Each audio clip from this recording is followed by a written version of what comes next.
kemudian sudah siang, kita coba kita coba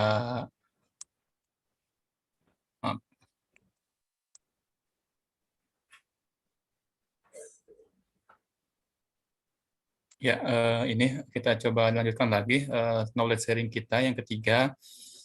Ini topiknya mungkin lebih mendasar dengan tema dasar-dasar baterai lithium ion mengenai tegangan dan kapasitas spesifik yang akan disampaikan oleh Dr. Abdullah Rifai.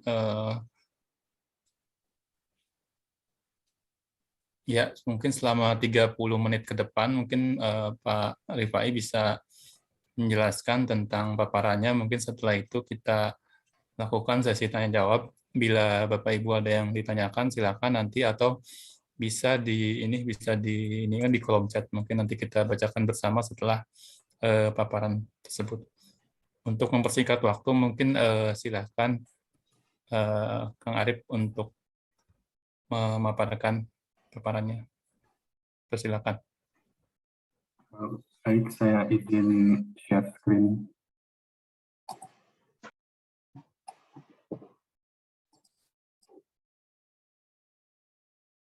Sudah muncul ya?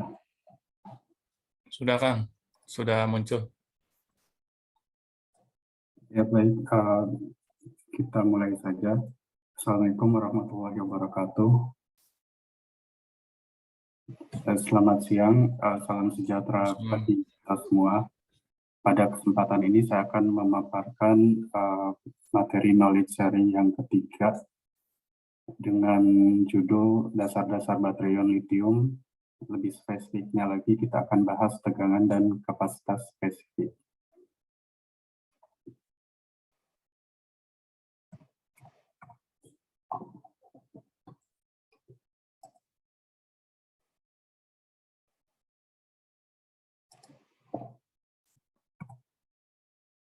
Ya, jadi sebagai pendahuluan, jadi terkait energi berkelanjutan ramah lingkungan ini ada 3 komponen utama.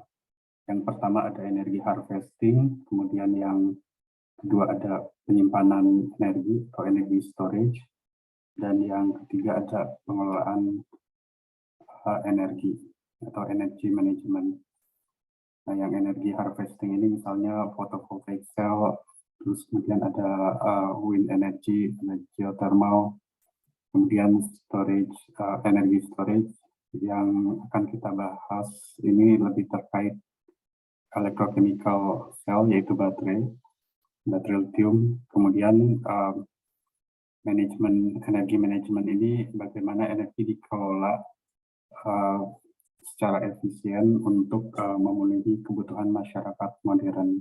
Ini adalah 3 rantai pemanfaatan energi berkelanjutan ramah lingkungan. Kemudian yang akan saya sampaikan pada kali ini adalah terkait tegangan dan kapasitas spesifik. Ya, ini adalah sebenarnya ini materi yang sudah dibahas pada minggu lalu oleh Pak Dar. Jadi diingatkan kembali, ini baterai ini adalah sel elektrokimia, kemudian ada secara garis besar ada baterai primer dan sekunder. Baterai primer ini hanya sekali pakai, kemudian baterai sekunder ini bisa diisi ulang. Kemudian terkait teknologi baterai sekunder sendiri ada beberapa jenis teknologi baterai sekunder. Ada lead acid, nikel kadmium, nikel metal hidrida, dan ada baterai lithium. Kemudian ini perbandingan energi density antara teknologi baterai sekunder. Dan di sini ada istilah, ya kalau di sini istilahnya sama, energi density, tapi bisa dilihat di satuannya, yang satu persatuan volume, yang satu persatuan berat gitu. Ada yang menyebut misalnya untuk persatuan volume ini disebut energy density atau ada juga yang menyebut volumetric energy density. Terus kemudian untuk persatuan berat ada juga yang menyebut gravimetric energy density.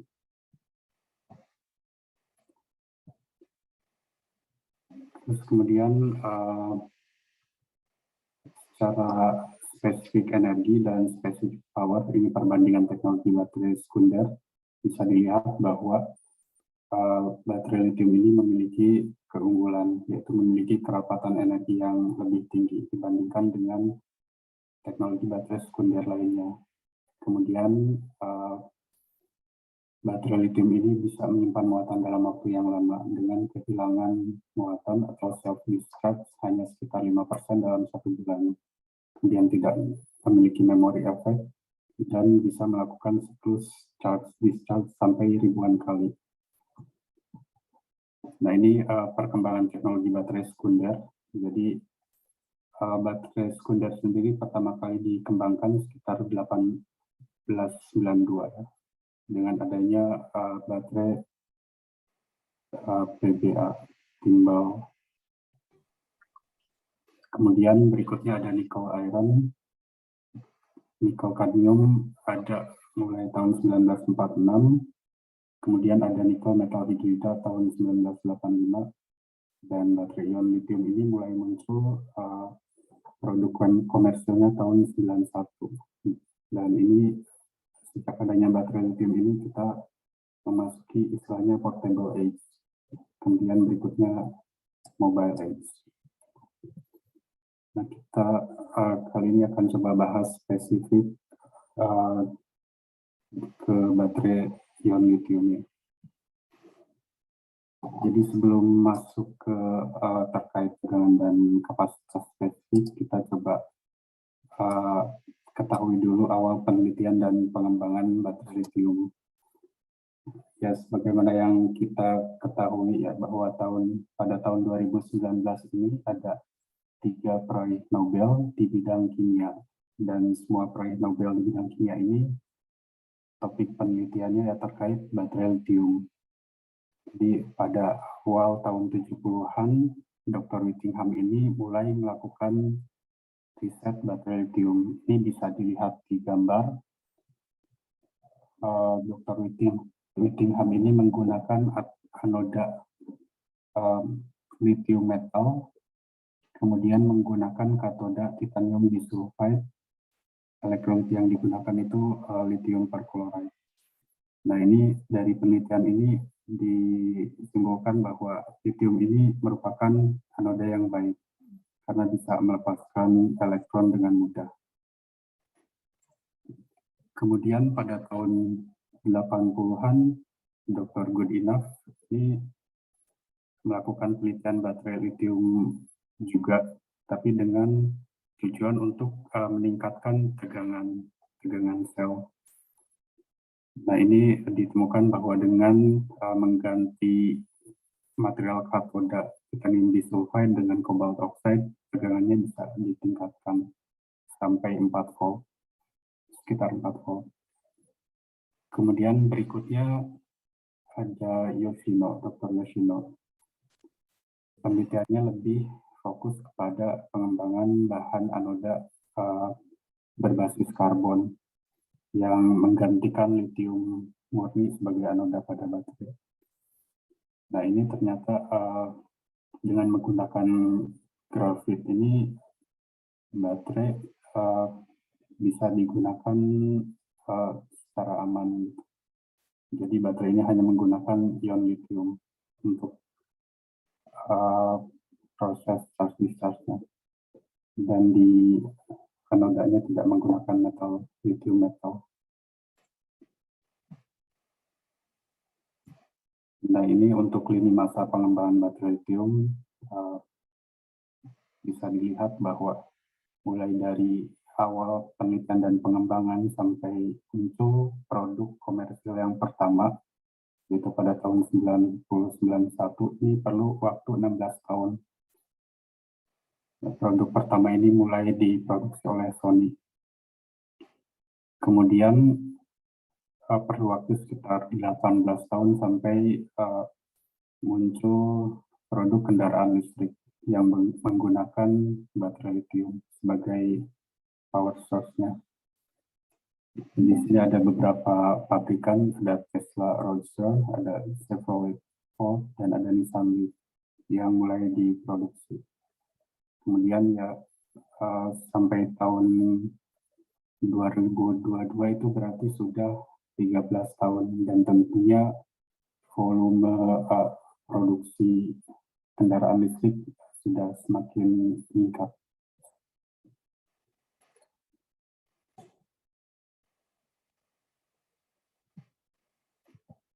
Ya mungkin ini perlu saya sebutkan dulu. Jadi untuk pengembangan katoda yang dilakukan oleh Dr. Budinov itu, jadi kan penelitiannya itu lebih ke upaya bagaimana meningkatkan tegangan sel dari baterai. Nah ini tadi dari yang pertama kali itu menggunakan titanium disulfide itu kan hanya terbatas di 2,5 volt.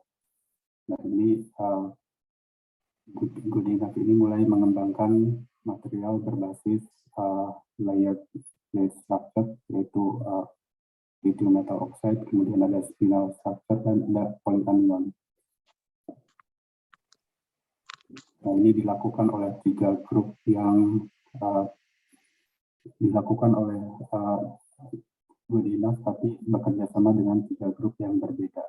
Untuk layered structure ini bekerja sama dengan Mitsushima dari Jepang, kemudian spinel structure ini dilakukan oleh Michael Thackeray dari Afrika Selatan, kemudian polyanion dilakukan juga oleh Santiram dari India.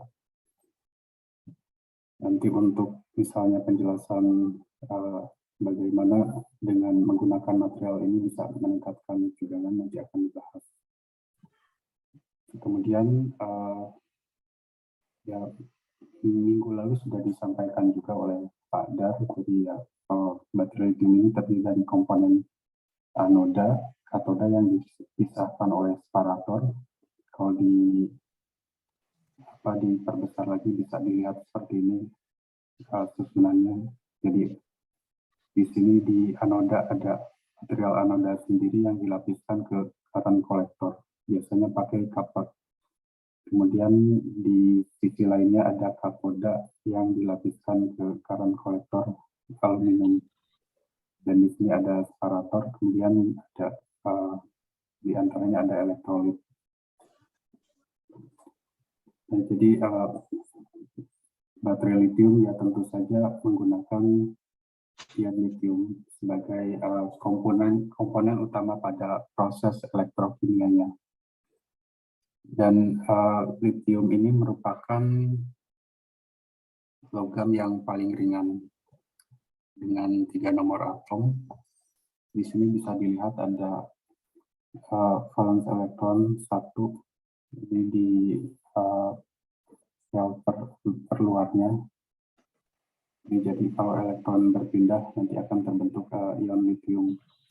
Kemudian di atom lithium juga ada 1 hole di outer shell-nya. Ini bisa juga mendapatkan tambahan elektron. Ini ada kesalahan, ini harusnya bisa. Dengan penambahan ini akan terbentuk anion. Sementara kalau kehilangan elektron akan terbentuk kation. Nah, lithium ini karena paling ringan juga ini makanya bersifat reaktif.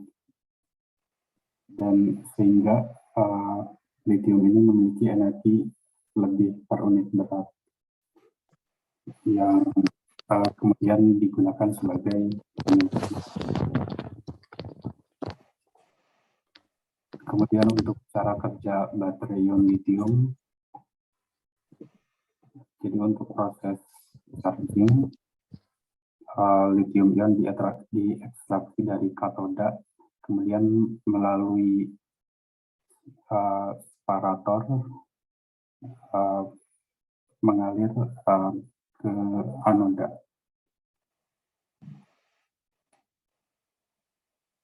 Nah, jadi pada saat charging ini terjadi reaksi oksidasi pada katoda dan reduksi pada anoda. Dan untuk menjaga keseimbangan muatan, terjadi aliran elektron dari katoda ke anoda. Sementara arus mengalir dari anoda ke katoda.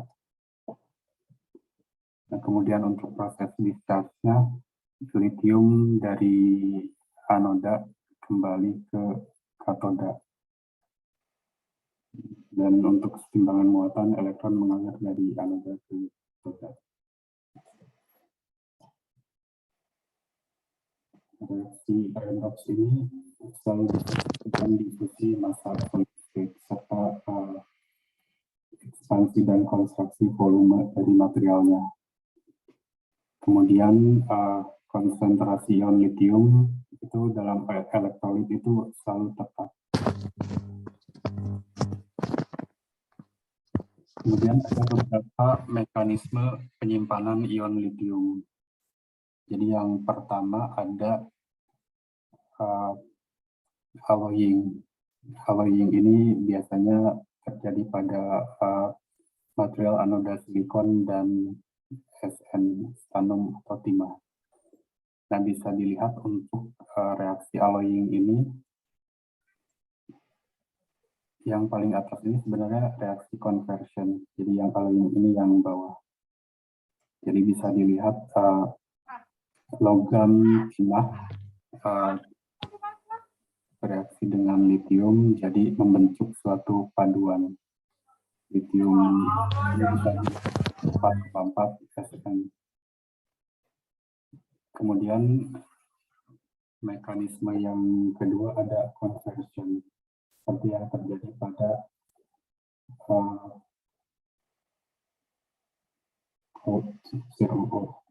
cobalt oxide. Tapi di sini O-nya satu. Di sini bisa dilihat di reaksinya. Jadi cobalt oxide bereaksi dengan lithium ini akan membentuk logam kobalt dan lithium oksida. Kemudian sebaliknya ketika misalnya dalam charge discharge, sebaliknya akan terbentuk kobalt oksida dan lithium. Kemudian yang ketiga ada interkalasi, misalnya yang terjadi pada bahan aktif grafit dan lithium cobalt oxide. Nah, di sini interkalasi ini material disisipkan, maksudnya ion lithium disisipkan dalam host pada struktur kristal hostnya.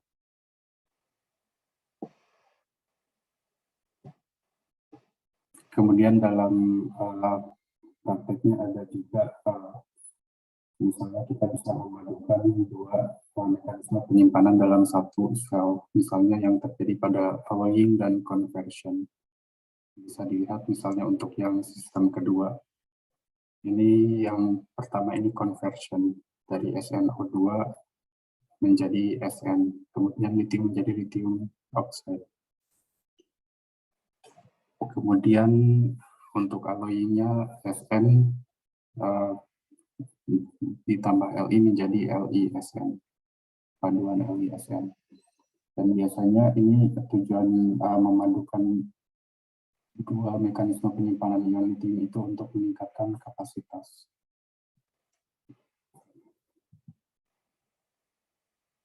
Kemudian kita akan spesifik bahas terkait baterai ion lithium yang menggunakan mekanisme penyimpanan ion lithium secara interkalasi. Karena ini biasanya yang ditemukan di baterai komersial yang ada saat ini. Jadi misalnya untuk anodanya ada grafit, ada lithium titanat, untuk katodanya ada LCO, ada NMC, LFP, NCA, dan LMO misalnya. Nah, untuk reaksi interkalasi ini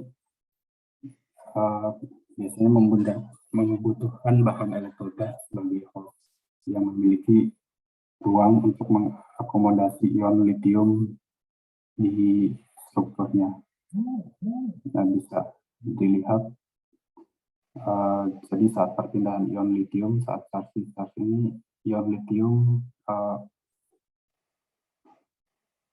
menempati posisi dalam struktur kristal dari hostnya. Dan selain itu juga hostnya harus memiliki ion multivalen untuk mempertahankan elektron netralitas. Kemudian jadi ketika kita lihat misalnya ada baterai lithium beli baterai lithium komersial. Nah, ini biasanya umumnya karakteristik kinerja yang dilihat itu ada 6.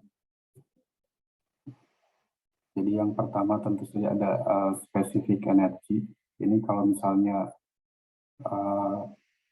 ini kan tadi energi persatuan berat atau persatuan volume. Ini kalau pada kendaraan listrik ini menggambarkan driving range dari kendaraan listrik. Jadi semakin besar spesifik energinya, maka akan bisa menempuh jarak yang lebih panjang. Kemudian berikutnya ada indikator atau parameter yang kedua, yaitu specific power. Ini lebih ke bagaimana si baterai ini bisa memberikan atau bisa menerapkan ampere hour yang tinggi dalam waktu yang relatif lebih singkat itu. Jadi memberikan power yang lebih tinggi. Biasanya untuk aplikasi power tools atau pada kendaraan listrik untuk percepatan dari kendaraan itu. Kemudian untuk kemudian berikutnya indikator yang ketiga ada safety. Jadi ini misalnya bisa dilihat di antara ke-6 baterai komersial ini safety LFP paling bagus.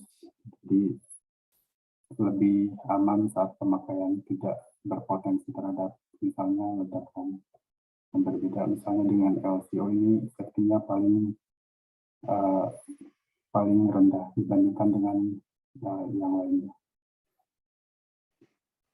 Nah, ini bisa juga misalnya dilihat dari energi redoxnya, mengapa safety LCO ini bisa lebih rendah. Kemudian parameter berikutnya ada performance. Ini biasanya dikaitkan dengan performance pada kondisi khusus. Misalnya pada suhu yang lebih rendah, itu bagaimana misalnya kemampuan kapasitinya apakah berkurang banyak atau tidak.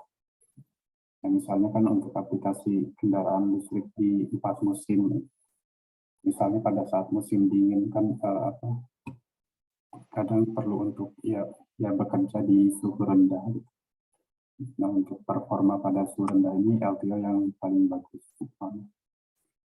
Kemudian ada indikator lifespan. Ini ada kaitannya dengan cyclability. Jadi terkait dengan masa pakai dari baterai. Jadi misalnya untuk baterai LFP ini bisa sampai puluhan ribu charge discharge dengan capacity retention yang tetap tinggi.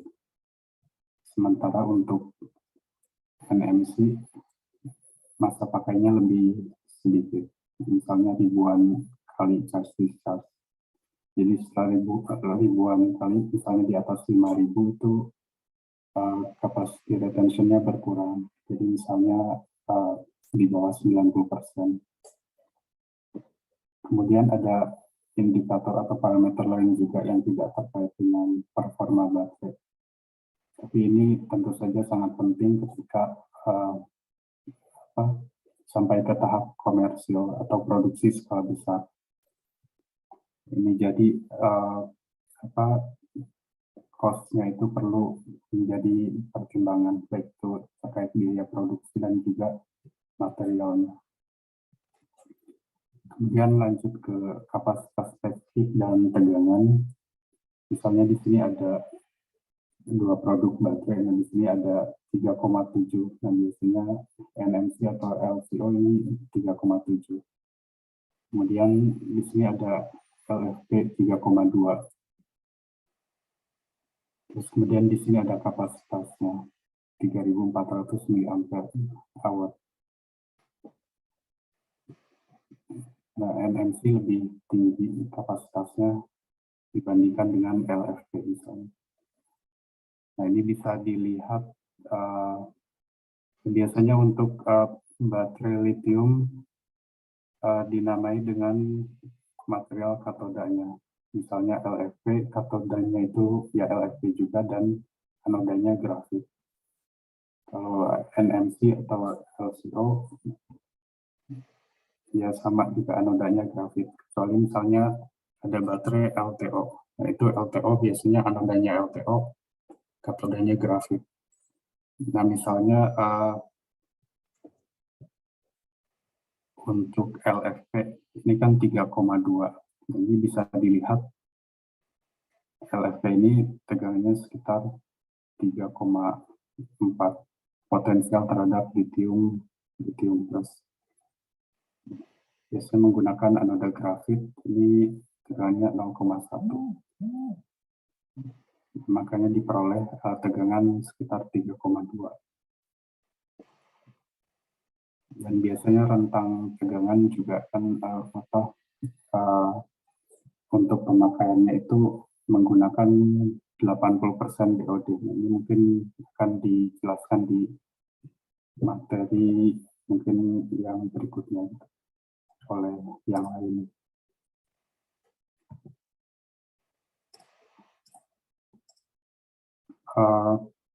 Kerapatan energi ini atau energi density ini ditentukan secara kolektif oleh kapasitas penyimpanan dan tegangan sel. Jadi yang menentukan energi density ini ya dua ini. Nah, kemudian untuk kapasitas ini ditentukan oleh jumlah ion lithium yang dapat dimasukkan dan diekstraksi secara reversibel melalui transisi fase order pertama. Kemudian faktor-faktor yang menentukan kapasitas ion lithium melalui interkalasi ini ada beberapa faktor. Itu yang pertama ada kemampuan host atau elektroda untuk mengubah keadaan valensi.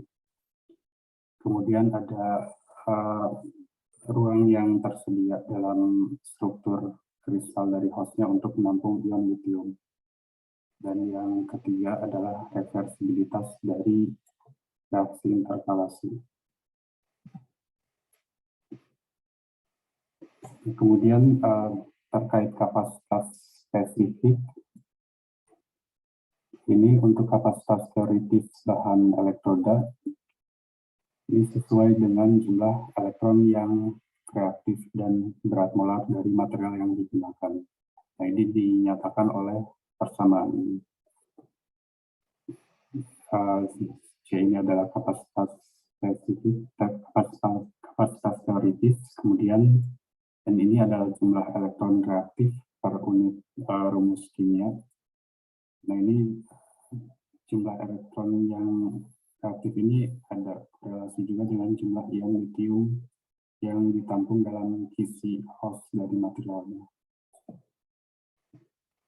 M ini adalah berat molar dari material dan S adalah konstanta Faraday. Jadi bisa dilihat dari persamaan ini untuk mendapatkan kapasitas yang lebih tinggi, tentunya kita perlu menggunakan bahan dengan berat molar yang lebih ringan. Dan kemudian jumlah elektron reaktifnya ini lebih banyak. Nah, ini bisa dilihat di grafik kapasitas spesifik dan potensial. Ini untuk lithium metal misalnya ini memiliki kapasitas spesifik yang tinggi, sekitar 3.850 mAh per gram. Kemudian silikon ini sekitar 4.200 mAh per gram. Jika dalam proses penyimpanan ion litiumnya ini terbentuk paduan Li22 dan Li22Si4.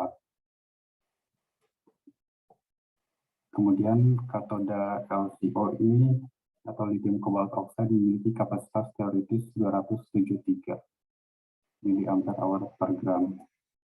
Jadi kalau di sini kurang dari 200 ini kapasitas praktisnya.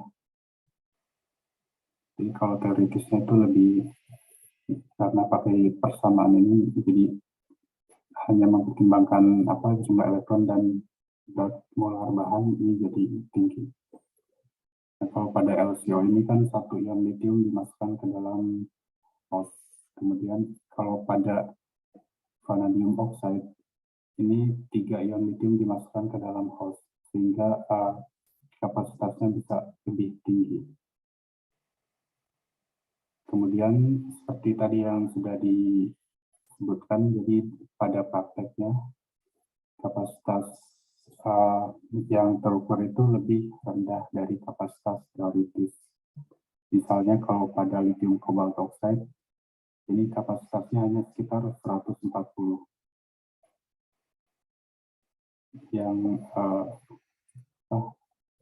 atau hanya setengah dari ion litium yang dapat dimasukkan secara reversible atau diekstraksi dari host lithium cobalt oxide.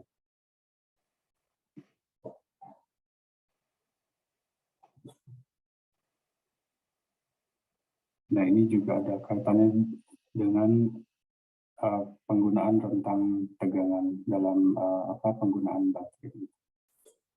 Jadi misalnya, ya nanti disebutkan di sini. Jadi misalnya ini contoh perhitungan kapasitas spesifik.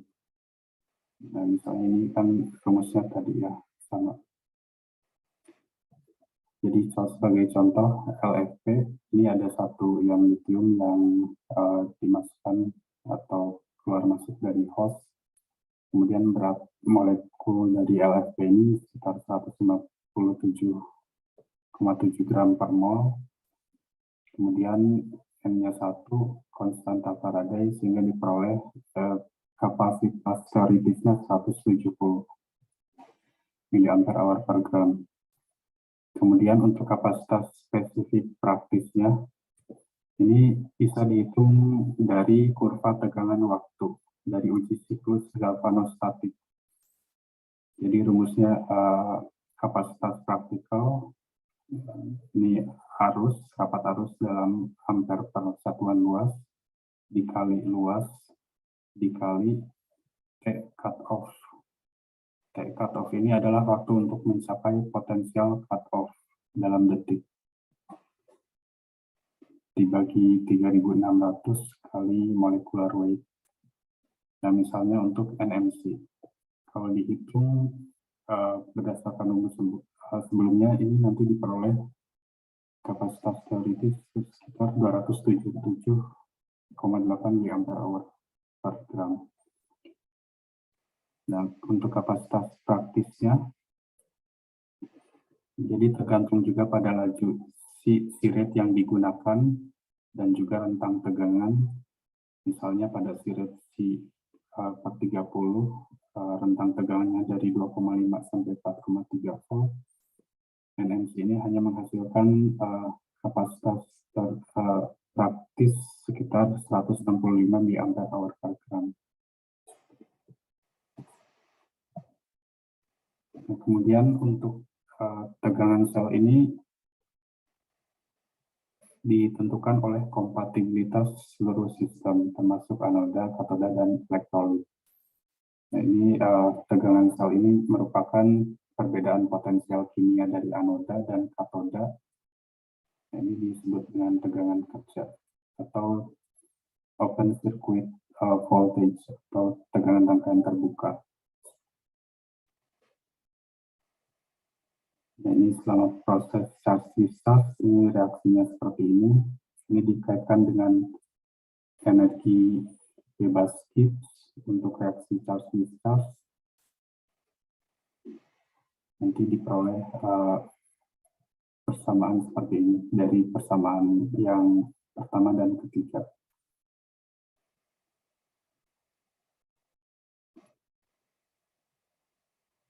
Nah, di gambar ini bisa dilihat bahwa ini ada electrochemical windows dari elektrolit juga. Jadi tegangan kerja ini juga dibatasi oleh jendela elektrokimia atau electrochemical windows dari elektrolit. Jadi dalam pemilihan material untuk sel baterai sendiri, jadi elektrolit yang digunakan ini harus memiliki, misalnya di sini ada LUMO, lowest unoccupied molecular orbital, kemudian highest occupied molecular orbital. Jadi gap di antara ini disebut electrochemical windows. Nah, chemical potential dari anoda ini harus ada di dalam electrochemical windows anoda dan katoda. Kalau ada di luar, maka misalnya elektrolit akan tereduksi di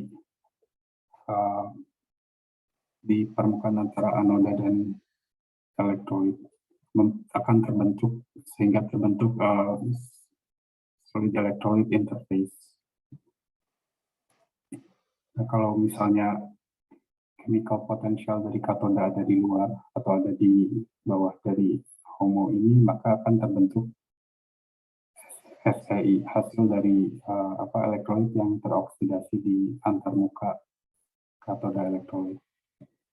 Nah, SEI ini bisa menurunkan kapasitas dari sel baterai. Nah, kemudian kalau dikaitkan dengan energi redox, ini tegangan sel ditentukan oleh perbedaan energi antara energi redox anoda dan katoda. Nah, ini tadi misalnya Dr. Whittingham kan pertama kali menggunakan katoda titanium sulfide, titanium disulfide sebagai katoda. Dan hanya diperoleh tegangan sel di bawah 2,5. Ini bisa dilihat dari posisi energi redox relatif terhadap puncak anion pita P.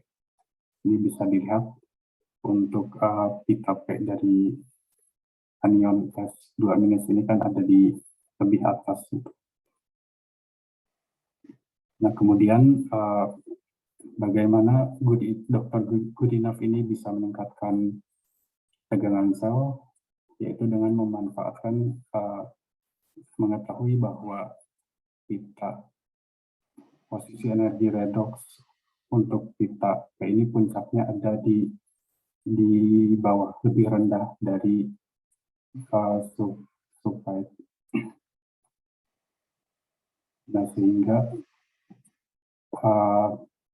tegangan bisa ditingkatkan.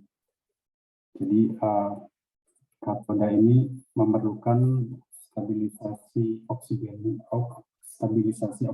state yang lebih tinggi dengan pita energi yang terletak lebih rendah. Sedangkan untuk anoda memerlukan stabilisasi oxidation state yang lebih rendah dengan pita energi yang lebih tinggi, sehingga nanti diperoleh tegangan yang lebih tinggi. Nah, ini yang dilakukan oleh Dr. Goodenough tadi. Ini bagaimana mengakses pita energi yang lebih rendah dari ion logam. Karena misalnya kalau kita menggunakan cobalt sulfide gitu, ini kan cobalt density of state-nya atau cobalt ini ada di sini, oxidation state-nya ada di energi yang lebih rendah, sementara sulfide-nya ada di energi yang lebih tinggi. Maka yang terjadi adalah oksidasi dari sulfide-nya menjadi S2-. sehingga tegangannya akan terbatas. Nah, untuk meningkatkan tegangan, maka kobalt ini material yang digunakan adalah cobalt oxide. Nah, di sini karena oxidation state-nya rendah dan kita energi P-nya ada di energi yang lebih rendah. Nah, ini tadi disebutkan bahwa lithium cobalt oxide ini kan safety-nya kurang. Jadi karena ini bisa dilihat dari energinya, ini overlap dengan oxidation state dari cobalt ini, sehingga nanti akan terbentuk gas oksigen. Kalau misalnya tegangan yang diterapkan ini tinggi.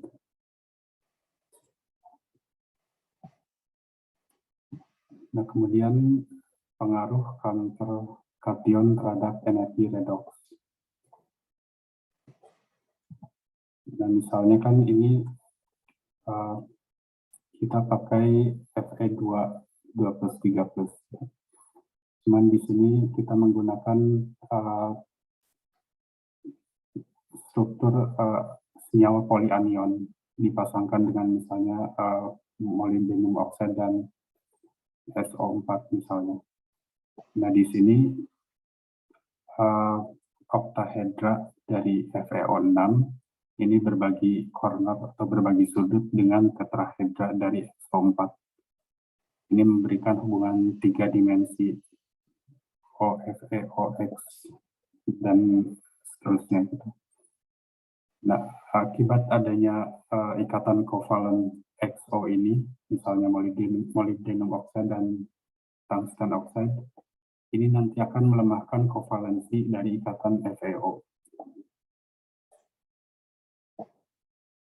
Sehingga nanti akan terjadi penurunan energi redox dari Fe2+3+. Terjadi penurunan. Nah, ini tentu saja ini akan meningkatkan tegangan kerja dari bahan aktif atau potensial dari bahan aktif.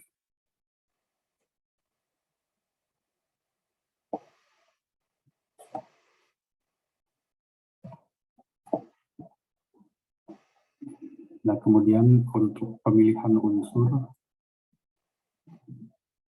ini jadi secara teknologi ya bahan elektroda yang digunakan ini harus menawarkan kapasitas penyimpanan reversible yang besar pada potensial elektrokimia yang diinginkan. Nah, tadi dari rumus kapasitas spesifik, tentu saja yang diinginkan itu misalnya elemen yang lebih ringan agar mendapatkan kapasitas yang lebih besar. Kemudian untuk katoda biasanya menggunakan oksida logam transisi karena valence state-nya ini memfasilitasi lebih banyak penyimpanan elektron. Nah, di sini bisa dilihat bahwa untuk periode yang sama kan elektronegativity-nya semakin tinggi. Jadi elektronegativity itu merupakan kecenderungan dari material untuk menarik elektron dalam material tersebut. Dan nantinya keelektronegatifan ini menentukan karakter ikatan kimia yang terbentuk antara ion logam transisi dengan anionnya. Dan perbedaan elektronegativity ini nanti akan memprediksi pembentukan ikatan yang lebih ion, atau misalnya kalau lebih rendah berarti lebih ke kovalen.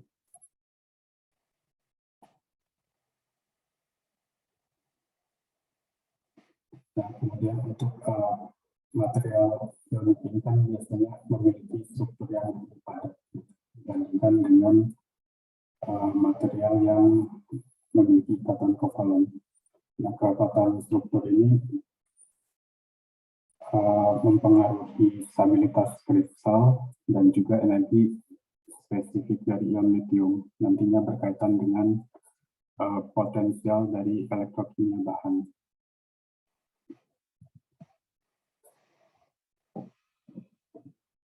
Misalnya ini bisa dilihat rentang tegangan senyawa yang memiliki ion logam transisi. Ini semuanya berbasis oxide. Jadi kan kalau logam transisi ini menunjukkan koordinasi dan valensi yang sama. Kemudian tadi karena ikatannya lebih ionik, jadi pada baris yang sama ini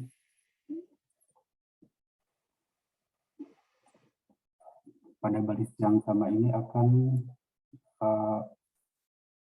berkurang gitu radiusnya dengan meningkatnya nomor atom, sehingga nanti akan menghasilkan konsumsi atau pelepasan energi yang lebih tinggi selama transfer elektron. Jadi ini potensialnya lebih tinggi.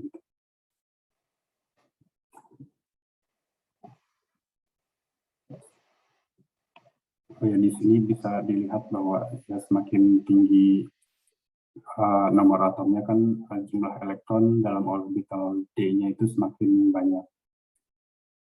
Dan ini semakin banyak elektron dalam orbital D ini akan meningkatkan potensial dari material. Nah, kemudian ini potensial rata-rata dalam fosfat versus kapasitas. Nah, tadi disebutkan bahwa adanya gugus polianionik ini akan melemahkan kovalensi dari metal oksida gitu. Nah, jadi kan dengan kata lain bahwa si metal ikatan MO ini akan lebih menjadi lebih banyak ikatan ionik gitu antara ion logam dan oksigen. Nah, ini tentu saja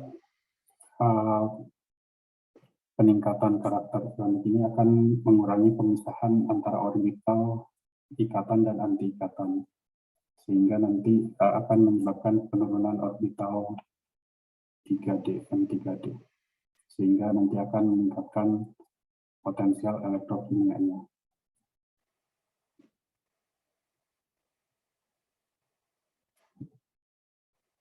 Nah, ini sebagai contoh, bismut ini kan ada di periode 6 dan grup 5. Kalau di tabel periodik ini ada di sebelah sini. Ini kan lebih elektronegativity-nya lebih tinggi.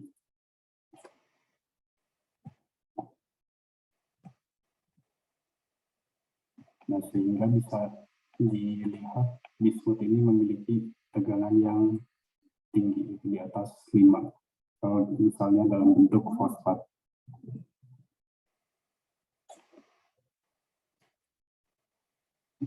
Nah, sementara molybdenum ini yang memiliki elektronegativitas yang lebih rendah, ini memiliki tegangan yang lebih kecil gitu. Cuman karena berat atomnya relatif lebih kecil, maka spesifik kapasitinya ini tinggi. Jadi sesuai dengan rumus spesifik kapasiti.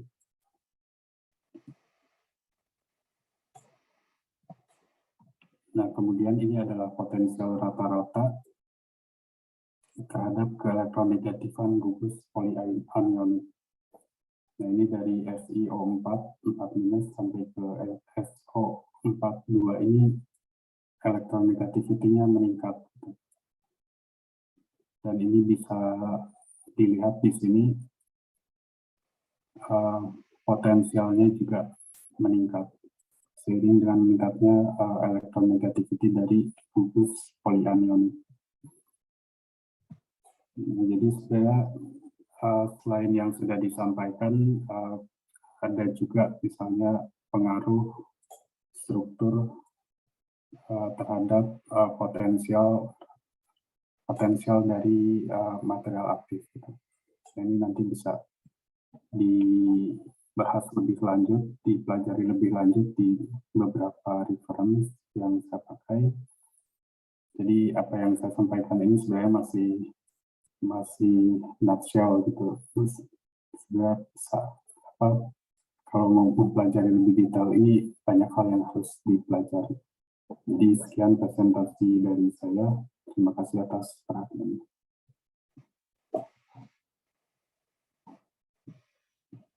Baik, terima kasih paparannya Kang Arif.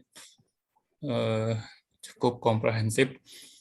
Mungkin ini ada beberapa, ada yang bertanya, kami persilahkan, tapi mungkin kita ini dulu mulai dari yang kolom chat. Ada satu pertanyaan dari Mas Tita.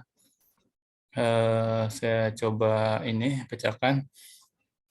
Jenis baterai lithium misalnya punya kapasitas teoritis tertentu. Nah, kemudian di sintesis manufaktur di lab biasanya berapa kapasitas maksimal yang bisa tercapai? Dan faktor apa saja yang bisa mempengaruhi jika ada perbedaan antara nilai teoritis dengan nilai realita yang ada di setelah proses di lab? Mungkin bisa langsung dijawab, Kang Arif.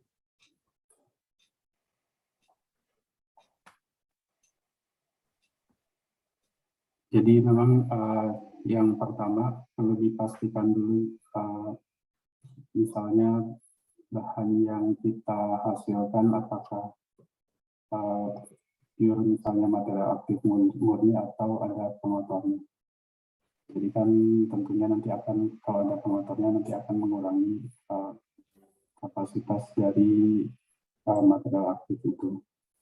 Karena kan misalnya kalau ada pengotor itu kan nanti tidak terlibat di proses interkalasi deinterkalasi pada saat charge misalnya. Terus kemudian tadi kan ada rumus untuk menghitung kapasitas praktikal. Jadi kan kapasitas praktikal itu bisa dari rumusnya kan bisa dipengaruhi oleh C rate yang kita gunakan dan juga tegangan cut-off yang kita pakai. Dan nanti akan mempengaruhi kapasitas praktis yang dihasilkan.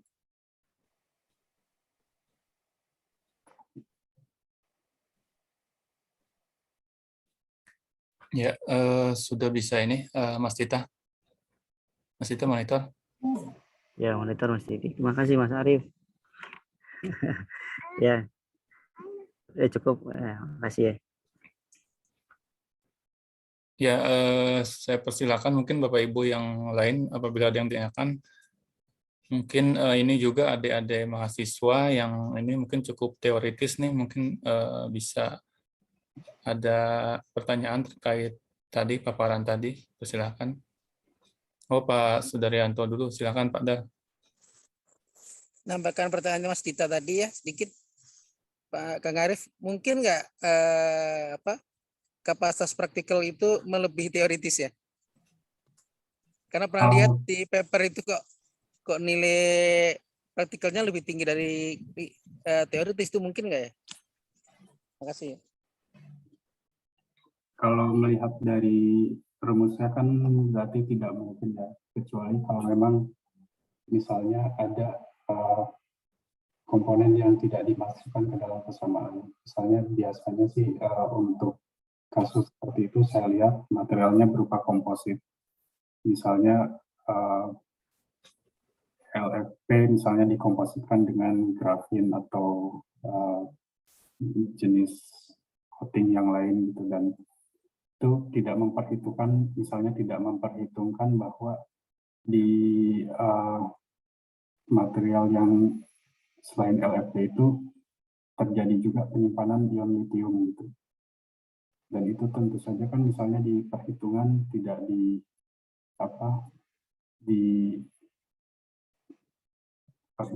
tidak dicantumkan misalnya kalau dibandingkan dengan teoritis LFP murni itu mungkin jadinya terlihat lebih tinggi gitu. Tapi kalau misalnya mempertimbangkan bahwa di material kompositnya juga ada penyimpanan ion lithium di material yang keduanya gitu, ya bisa jadi kan ada tambahan gitu.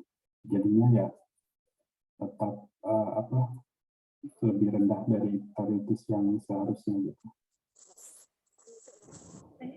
Iya, ya. Atau Kalau misalnya yang kasus yang Pak Dar temukan itu di material apa? nanti saya cek lagi ya. Saya ingat Pak Subhan cuma pernah nanya Pak Subhan ya, di acara seminar tahun lalu itu ada presentasi itu kok nilai nilai pengukurannya lebih tinggi. Pak Subhan ada nggak Pak Subhan? Atau misalnya dari perhitungan bahan yang digunakan itu tidak mencerminkan keadaan yang sebenarnya gitu. Jadi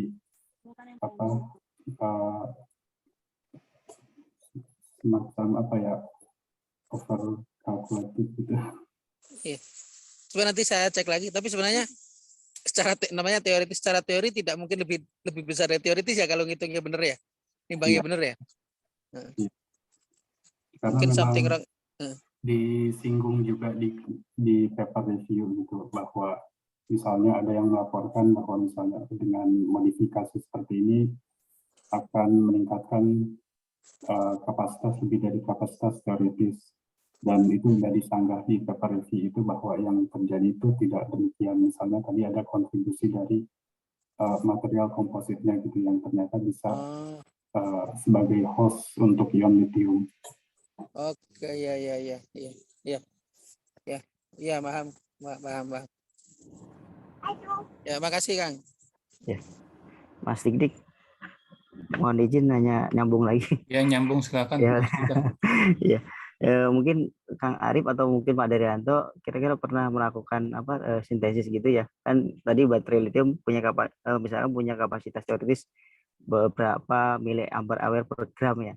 Nah, ketika disintesis itu kapasitas yang pernah tertinggi atau tertinggi gitu yang bisa dicapai ketika produksi di lab itu bisa mencapai berapa persen gitu dari kapasitas teoritisnya, seperti itu.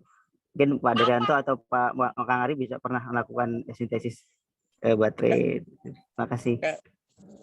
Kalau saya antara 80-90% udah tinggi. Yang paling banyak itu sekitar 70-80. Di atas 80% buat saya udah tinggi itu. Itu baterai apa Pak? Jenis apa Pak Daryanto? Misalnya saya dengan Pak Wagio itu LFP itu kan harusnya 170 miliampere hour per gram ya. Itu tertinggi saya 138 tuh udah dapat 140 pernah juga. Itu tertinggi. Terus terakhir kemarin MMNO itu dibantu Kang Arif harusnya 140. Tercapai 98 itu berapa persen ya? Kecil sih. Tapi 80% pernah paling tinggi sekitar 80%-an lah. 98 per 140. Berarti sekitar, ini belum tak itu. Sekitar 80% bisa. Tapi mungkin Kang Arif lebih nganu lagi itu. Lebih expert lagi dalam merakit ya. Saya itu ya ini pernah buat baterai LFP juga, dan tadi kapasitas teoritisnya itu sekitar 170. Sempat ada 160 sekali gitu, tapi setelah itu konsisten di 125 gitu, 130 gitu. Tapi memang perlu dipertimbangkan juga itu ketika dalam melakukan perhitungannya, apakah misalnya kan kalau LFP kan perlu karbon coating. Nah, apakah karbon yang misalnya dikurangi dari total misalnya total berat itu apakah sudah sesuai atau belum? Kan kadang misalnya perlu diperiksa lagi, ternyata misalnya kandungan karbonnya itu berapa persen itu.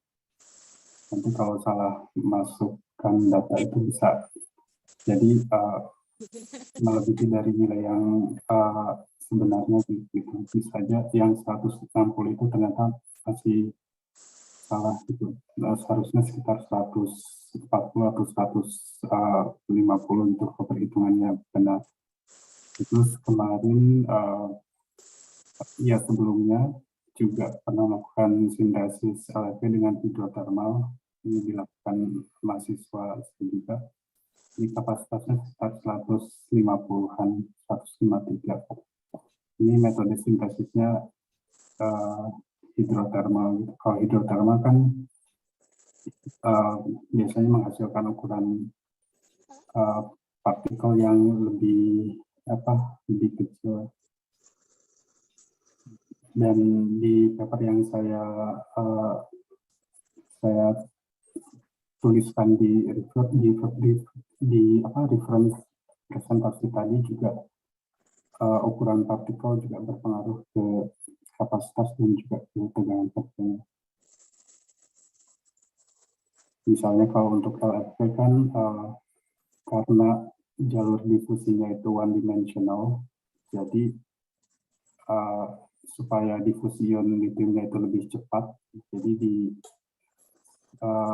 satu sisi kristalnya itu harus dibuat lebih pendek gitu. Jadi bagusnya sih LFP itu dalam bentuk nanosheet atau nanoplate gitu. Sementara kalau bentuknya misalnya spherical itu kan akan lambat gitu difusi ion litiumnya. Jadi dari misalnya kalau dari dalam sampai ke permukaan partikel itu akan lebih lambat karena konduktivitas, karena lithium diffusion koefisiennya kan rendah LSD itu. Yeah. Nah, Jadi kalau tadi satu yang pengaruhi pertanyaan Mas Dita, satu kemurnian dari material aktif itu sendiri ya, tingkat kemurniannya, kemudian ukuran dari material aktifnya ya. Tadi sama bentuk pengaruh juga ya Kak Arif ya.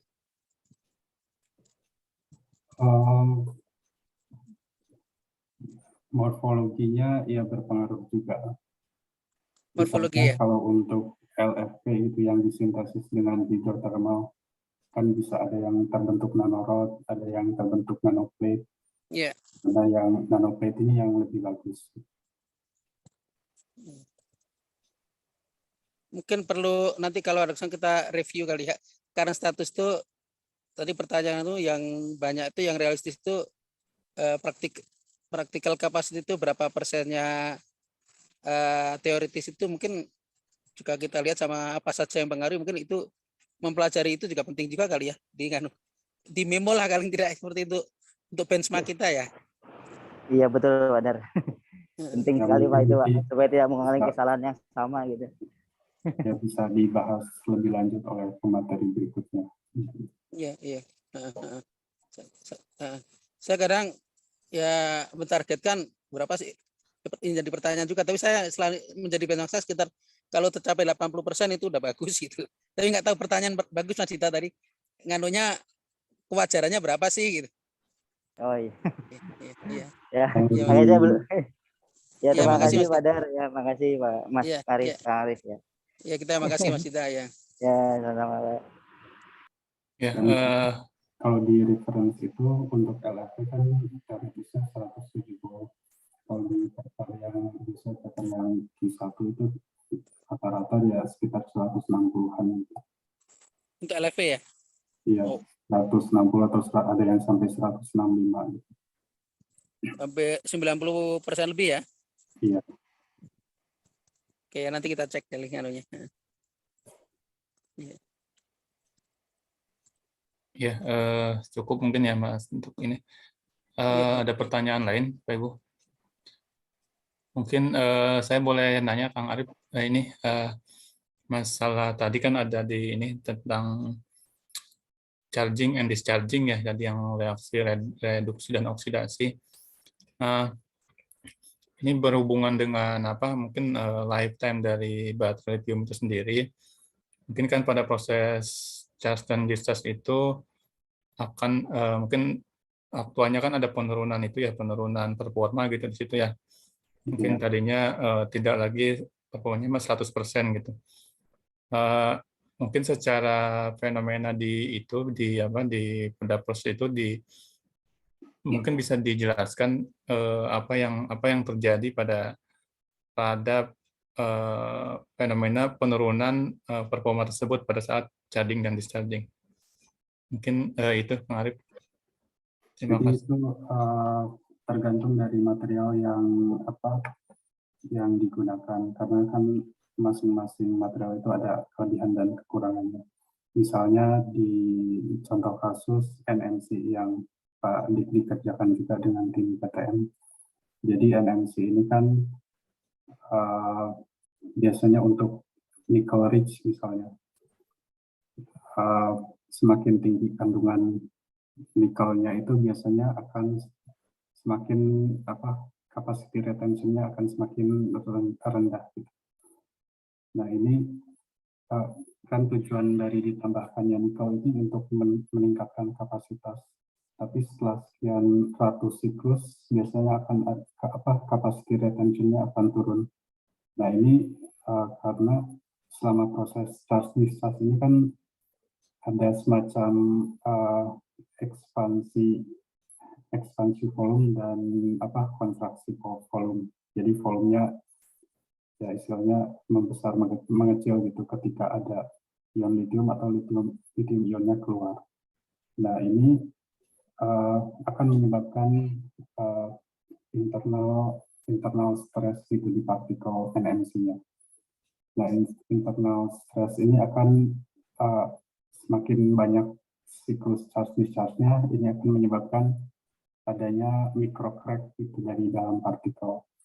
Dan semakin banyak charge discharge-nya, maka microcrack akan merambat ke permukaan partikel, kemudian nanti elektrolit akan masuk, dan nanti akan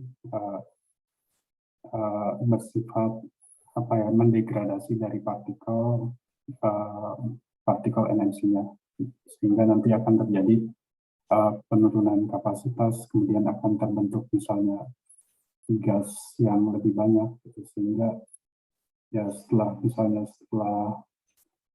sekian ribu siklus gitu, maka akan turun gitu kapasitasnya. Jadi mungkin ini ya, kalau saya tidak salah tangkap, mungkin tiap jenis baterai itu ininya berbeda-beda ya, lifetime-nya gitu ya? Iya. Nah tadi kan, misalnya untuk NMC ini salah satu upaya untuk meningkatkan lifetime, sehingga misalnya nanti memiliki ketahanan terhadap microcrack yang lebih baik, itu misalnya didop dengan boron. Nah ini lebih ke tekniknya lebih ke istilahnya particle engineering. Jadi dengan didop boron, jadi bentuk partikelnya itu jadi agak semacam panjang dan rapat gitu dalam partikel NMC-nya, sehingga nanti akan mencegah terbentuknya microcrack gitu. Jadi sehingga selama cycle atau charge discharge yang banyak pun juga kecenderungan terbentuk microcrack-nya nggak ada. Terus kemudian misalnya contoh, nah kalau LTO ini kan tadi di presentasi ini kan memiliki safety yang paling bagus itu, karena memang tidak ada volume expansion yang signifikan atau bisa dikatakan diabaikan gitu, sehingga kan ini jadinya lebih stabil dan lifetime-nya juga kan lebih lama. Ini kan dari misalnya yang mengikuti sidang dokternya Pak Slamet kemarin kan, dari hasil in situ XRD, charge discharge itu kan profil XRD-nya nggak ada perubahan di profil XRD-nya gitu. Jadi 2 tetanya di situ-situ aja. Jadi artinya itu tidak ada perubahan lattice spacing, tidak ada perubahan misalnya volume sama charge discharge. Ya jadinya bisa bisa dilihat gitu, terbukti bahwa ya LTO ini stabil gitu selama cycling. Terus kemudian misalnya LCO, tadi kan LCO di redox energinya itu kan pita P-nya itu O2 minus P. Pita P-nya itu kan tumpang tindih dengan oxidation state dari CO 3+, 4+. Nah, itu artinya ya ketika kita menerapkan tegangan sampai situ, sampai di bagian yang overlap tadi, itu akan kemungkinan terjadi pembentukan gas oksigen juga. Nah, itu kan semakin lama akan semakin banyak gas oksigen yang terbentuk, dan sehingga nanti misalnya menurunkan kapasitas dan juga jadi tidak aman juga untuk safety-nya. Jadi untuk material yang berbeda, kasusnya berbeda. Ya, terima kasih. Barangkali bisa sedikit nambahin ya, Ya, Pak Teguh. Rifai. Jadi pada dasarnya itu seperti yang Pak Rifai sampaikan tadi, performa satu baterai itu tuh tergantung dengan bahan aktifnya masing-masing ya. Tapi kalau kita mau lebih spesifik lagi, itu sebenarnya dipengaruhi juga oleh struktur. Dalam hal ini yang saya bicarakan adalah struktur kristal begitu ya. Nah, dalam prakteknya itu yang kita harapkan adalah kita memiliki bahan aktif dengan struktur kristal yang stabil. Nah, tadi Pak Rifai juga sempat menyinggung salah satu usaha untuk menstabilkan struktur kristal itu pada saat charge discharge utamanya itulah salah satunya dengan kita melakukan doping. Gitu ya Pak Rifai ya. Contohnya seperti bahan yang pernah saya pelajari juga itu LMO itu kan Mn itu kan memiliki bilangan oksidasi 3,5. Itu artinya sebenarnya Mn itu campuran dari bilangan Mn3+ dan Mn4+ kan begitu ya. Tapi yang perlu kita antisipasi di sini adalah bagaimana kandungan Mn3+-nya itu tidak terlalu banyak. Dengan kata lain lebih banyak mengandung Mn4+ begitu ya. Nah, salah satu caranya itu kita bisa melakukan dengan menambahkan satu logam-logam tertentu gitu kan untuk menstabilkan struktur dari MnO6 itu dengan mempertahankan bilangan oksida itu di atas rata-rata 3,5. Karena kalau itu mendekati 3 alias di bawah 3,5 begitu, ada satu efek namanya efek Jahn-Teller yang itu akan mempengaruhi struktur dari Mn oktahedra MnO6. Dan itu nantinya akan membuat kapasitas dari LMO ini lebih cepat menurun, kira-kira seperti itu. Nah, demikian juga dengan bahan-bahan lain itu juga sebenarnya pada dasarnya itu dipengaruhi oleh struktur dan kestabilannya, kira-kira seperti itu. Gitu Pak, kira-kira ya nambahin sedikit aja. Iya Pak Teguh, terima kasih Pak. Cukup jelas Pak. Bapak Ibu yang lain ada yang bertanyakan? Ini mungkin ada mahasiswa. Silakan jangan malu-malu. Mungkin ini mumpung ada ininya nih para expert yang di bidang baterai. Silakan ada mahasiswa jika ada yang tanyakan.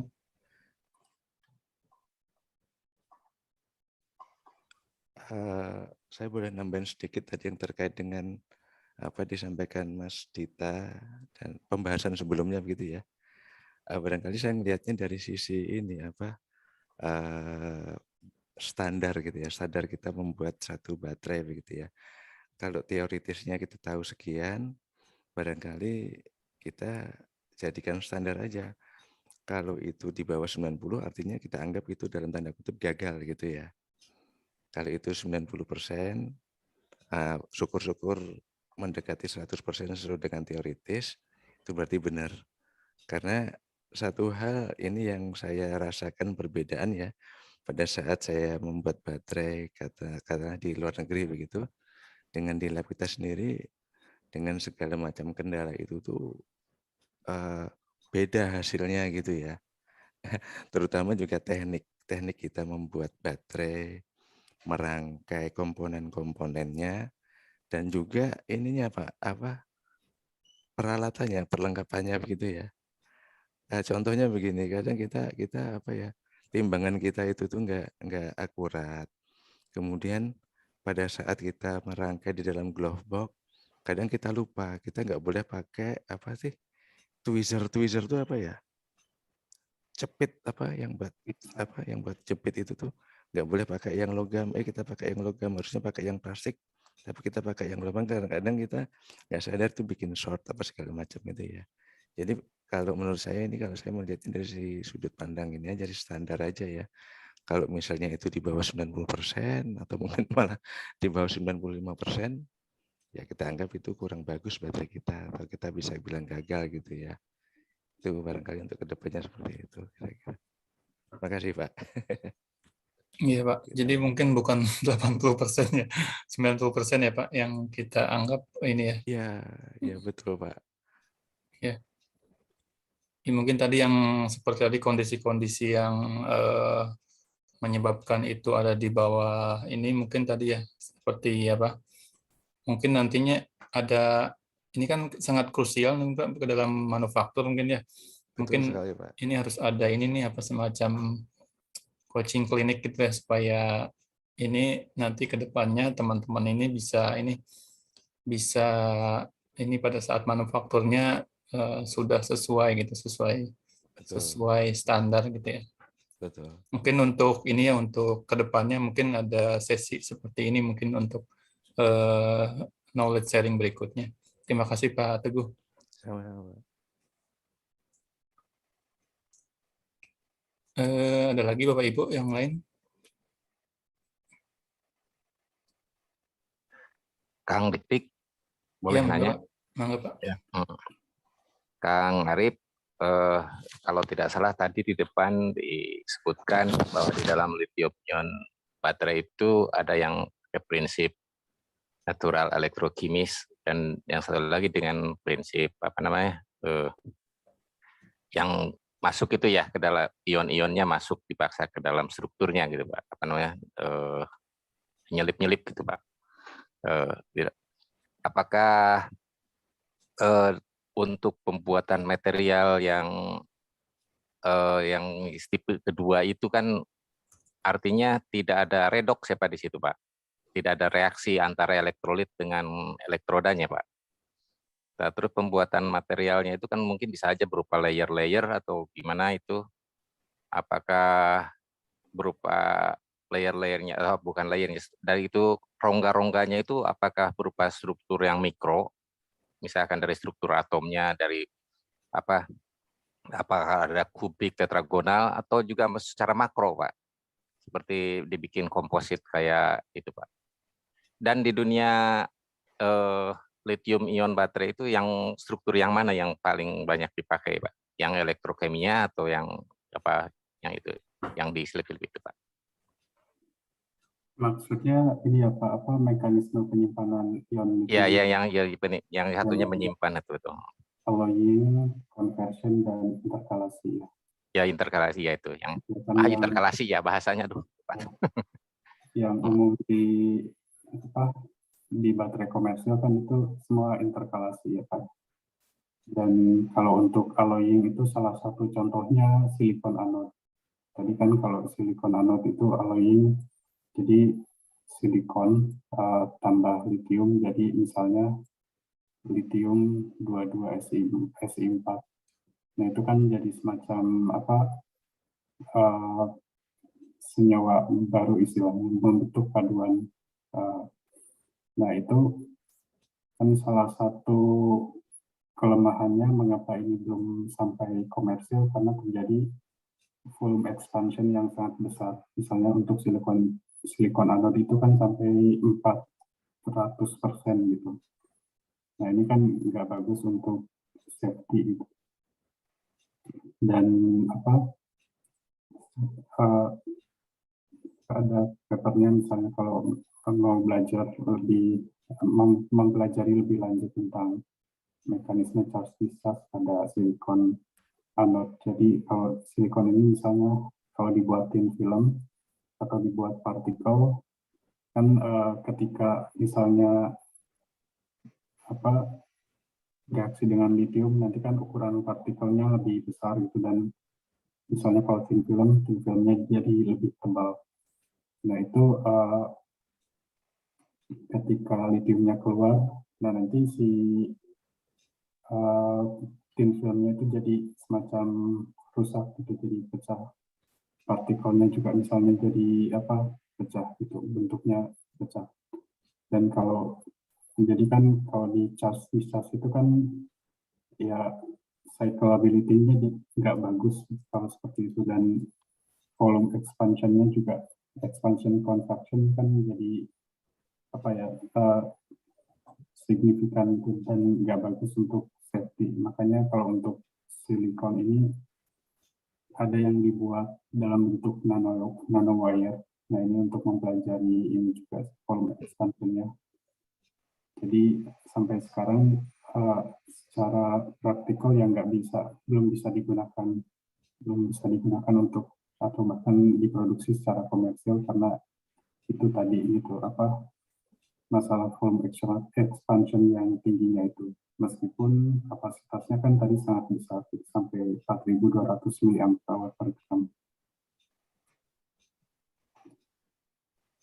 Nah, mungkin perlu kayak workshop kayak tadi yang disebutin itu Pak Pandi tentang cara pemilihan materialnya itu untuk pembuatan material yang bisa interkalasi itu mungkin perlu ya, karena kalau orang-orang material itu kan kadang-kadang tidak terlalu banyak teorinya gitu, sedangkan dari Mas Arif itu banyak banget perhitungannya itu sangat ilmu itu sangat diperlukan gitu Pak untuk kami gitu kan, orang-orang material yang biasanya kadang-kadang cuma nyoba-nyoba aja, try and error, nyampur material bikin itu.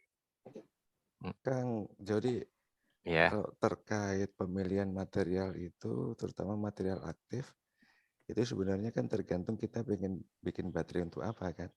Karena misalnya baterai untuk HP misalnya itu kan beda kalau kita mau bikin baterai untuk kendaraan listrik kan begitu ya. Tapi barangkali yang perlu kita perhatikan itu adalah proses sintesisnya begitu Kang.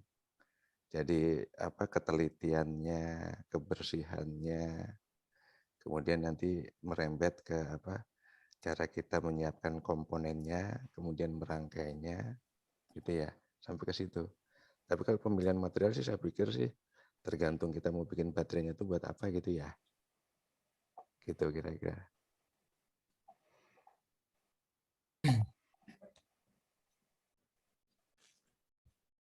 Iya Pak Teguh.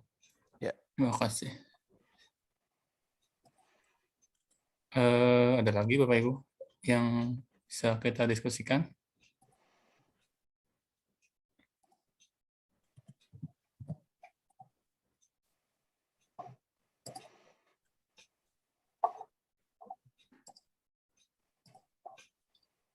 Kalau tidak ada mungkin sepertinya cukup ya, kita ini waktu menunjukkan pukul 15:15. Tadi kita mulai 13.30-an, itu udah cukup lama nih, topiknya sangat menarik sekali. Mungkin sebelum kita akhiri mungkin Pak Daryanto ada yang disampaikan lagi Pak? Ada info yang ini yang akan disampaikan kembali? Kalau tidak ada mungkin ini untuk minggu berikutnya itu mungkin sebagai sebagai persiapan mungkin ya, konsolidasi internal lah ya, mungkin untuk knowledge sharing berikutnya. Mungkin tadi yang